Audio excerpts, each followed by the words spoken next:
الحمد لله رب العالمين والصلاة والسلام على رسوله الأمين وعلى آله وصحبه أجمعين أما بعد وكره إليكم الكفر والفسوق والعصيان وقال الله تبارك وتعالى في موضع آخر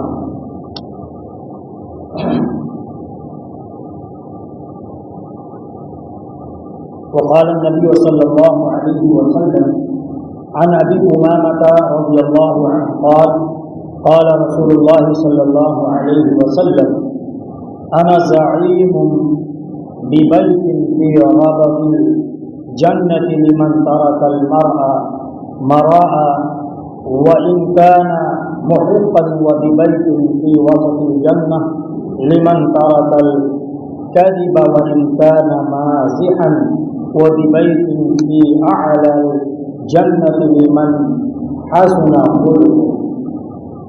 محترم سامعین، گزشتہ درس میں مساجد کے فضیلت کے سلسلے میں باتیں آئی تھی کہ مسجد اگر ہم بناتے ہیں تو اس کی کیا فضیلت ہے، مسجد میں ہم تعاون کرتے ہیں اس کی کیا فضیلت ہے، اور اسی طریقے سے مسجد کی صفائی اور ستھرائی کے سلسلے میں بھی اگر کوئی سب کرتا ہے تو اس پر اللہ رب العالمین نے بہت اجر و ثواب رکھا ہے. اور اسی طریقے سے بات بھی آئی تھی کہ اگر ہم سفر کا ارادہ ثواب کی نیت سے کرتے ہیں تو وہ تین مساجد ہیں، یعنی مسجد حرام، مسجد نبوی اور مسجد اقصی. آج کا جو درس ہے وہ ہے کہ تین کاموں کے بدلے جنت. تین کام اگر کوئی شخص کر لے تو اللہ کے رسول صلی اللہ علیہ وسلم نے یہ ضمانت دی ہے کہ انہیں جنت ملے گی. وہ کون سی ہے؟ یعنی یہ آفر ہے، تین کام کر لیں تو انشاءاللہ جنت ملے گی. کیا ہے؟ حدیث پڑھتے ہیں. سیدنا ابو امامہ رضی اللہ عنہ کی روایت ہے، وہ بیان کرتے ہیں کہ رسول اکرم صلی اللہ علیہ وسلم نے فرمایا، میں ضمانت دیتا ہوں جو شخص حق پر ہونے کے باوجود جھگڑا چھوڑ دے گا اسے جنت کے گرد و نواح میں گھر ملے گا. جنت کے گرد و نواح میں اسے گھر ملے گا. اور ایسے شخص کو بھی میں ضمانت دیتا ہوں جو مذاق کرتے وقت بھی چھوڑ دے گا، اور اسے جنت کے وسط یعنی درمیان میں گھر ملے گا. اور میں ضمانت دیتا ہوں کہ جس شخص کا اخلاق اچھا ہوگا اسے جنت کے اوپر والے حصے میں گھر ملے گا. رواہ ابو داؤد کے اندر یہ حدیث موجود ہے. تو تین کون سے کام ہیں؟ پہلا یہ کہ حق پر ہونے کے باوجود وہ جھگڑا نہیں کرنا چاہتا ہے، وہ بچنا چاہتا ہے. کیا میں جھگڑا کروں؟ حالانکہ حق ہوتا ہے کہ میں نے کچھ کر سکتا ہے، لیکن اس کے باوجود بھی وہ نہیں چاہتا. تو ایسے کے سلسلے میں اللہ کے رسول نے فرمایا کہ میں ضمانت دیتا ہوں کہ ان کا گھر جنت کے اندر بنایا جائے گا. اسی طریقے سے دوسرا شخص وہ ہے جسے ہم اور آپ بالکل نہیں سمجھتے ہیں، مذاق میں جھوٹ بولتے ہیں. تو اگر کوئی شخص ایسا ہے جو مذاق میں بھی جھوٹ نہ بولے تو ایسے شخص کی بھی اللہ کے رسول نے ضمانت دی ہے کہ اس کا گھر جنت یعنی وسط میں بنے گا. اور اسی طریقے سے ایک وہ شخص جو اخلاق مند ہو، اخلاق ہو اس کے پاس. اخلاق یہ سب سے بڑی دولت ہے، علم سے بڑھ کر اخلاق ہے.